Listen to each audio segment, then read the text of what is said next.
Hello বন্ধুরা, এখানে এই লোকটি সকাল সকাল উঠে সুন্দর সুন্দর খাবার খাচ্ছিল। সেই সময়ই তার বউ ঘর পরিষ্কার করতে করতে এসে তাকে দেখে ফেলে এবং তাকে বলে যে তুমি শুধু সারাদিন খাবার খাও, কোনো কাজ কাম করো না।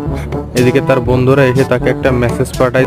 মেসেজে লেখা থাকে যে চল বন্ধু, বাইরে ঘুরতে যেতে হবে। এদিকে তার বউ মেসেজটি দেখে ফেলে এবং কাঠ দিয়ে মেরে মেসেজওয়ালা হেলিকপ্টারটি ফেলে যায়। হেলিকপ্টারটি ফেলে দেওয়ার পরে তার বউ বলে যে আমি থাকতে আজকে তোমার বাইরে বন্ধুদের সাথে ঘুরতে যাওয়া হবে না। তারপরে সেই লোকটি তার বউর প্রশংসা করে এবং বাইরে যাওয়ার জন্য তাকে বলে, কিন্তু তার বউ সে বাইরে যেতে দিতে রাজি নয়। এদিকে তার বন্ধুরা তাকে ডাকতে থাকে এবং তার বউ রাগী দৃষ্টিতে তাদের দিকে তাকায় এবং একটু বুদ্ধি ভাবে তাকে বলে যে তোমাকে তিনটা শর্ত দেবো, সেই শর্ত তিনটা পূরণ করতে পারলে তোমাকে বাইরে যেতে হবে। তো প্রথমে কয়েনটা দেয় এবং বলে যে ফু দিয়ে কয়েনটা গ্লাসের ভিতরে ফেলতে হবে এবং সে খুব বুদ্ধিমত্তার সাথে ফু দিয়ে গ্লাসটার ভিতরে কয়েনটি ফেলে দেয় এবং তার বউ খুব অবাক হয়। তারপরে তাকে দ্বিতীয় পরীক্ষার দিকে নিয়ে যাওয়া হয়। সেকেন্ড পার্ট দেখতে ভিডিওটিতে লাইক সাবস্ক্রাইব করে কমেন্ট বক্সে বলে যান।